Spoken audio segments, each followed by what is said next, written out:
pagi, saya akan sampaikan kepada Anda mengapa orang gagal dan mengapa orang berhasil.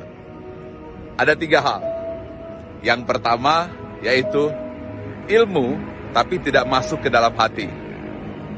Yang kedua, ilmu tapi tidak saling melengkapi. Yang ketiga, ilmu tapi tiada aksi.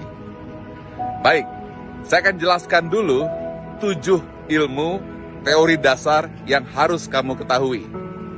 Yang pertama adalah hidup harus punya jiwa yang luas dan rasa syukur. Yang kedua, hidup harus punya rasa cinta, mengasihi, dan harus senantiasa memberi. Yang ketiga, hidup harus punya visi. Yang keempat, hidup harus punya pegangan yang tinggi. Yang kelima, hidup harus beraksi. Yang keenam, hidup harus memperbaiki diri, ambil yang baik saja. Yang ketujuh, hidup harus mampu mendeteksi dan membuang sikap dan tindakan yang buruk. Nah, pertanyaannya adalah bagaimana supaya ini masuk ke hati? Jawabannya adalah repetisi atau pengulangan. Nah, pengulangannya seperti apa? Saya akan berikan kepada Anda 7 ayat yang harus dibaca berulang-ulang dan masukkan ke dalam hati agar bisa menjadi aksi. Yang pertama, ayatnya adalah setelah Bismillahirrahmanirrahim, Anda harus berjiwa luas. Yang disebut dengan hati yang lapang, penuh rasa syukur. Anda harus baca Alhamdulillahirabbil alamin. Yang kedua, hati penuh cinta, senantiasa memberi.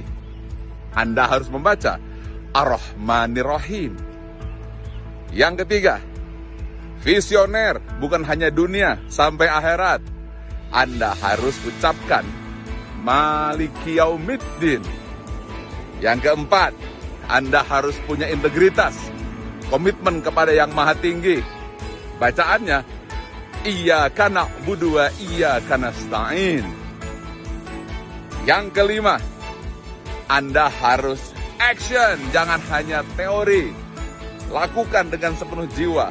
Ucapkan dari dalam suara perut. Ucapkan, Ihdinas sirotol mustaqim. Yang keenam, Anda harus senantiasa evaluasi diri. Mana hal-hal yang baik, seperti Kaizen. Ambil yang baik, buang yang buruk. Yang baiknya, ucapkan, Sirotol ladzina an'amta alaihim. Nah, yang terakhir, yang buruk-buruknya buang. Jangan diulang-ulang lagi. Bacaannya, Ghairil maghdubi alaihim waladhdallin. Amin.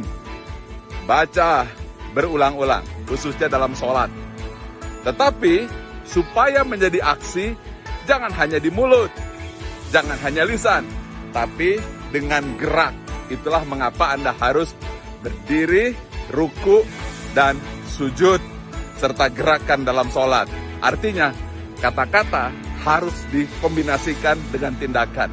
Maka dengan ini, Anda paham mengapa gerak, kata, dan fokus yang diulang-ulang akan melahirkan kekuatan sejati.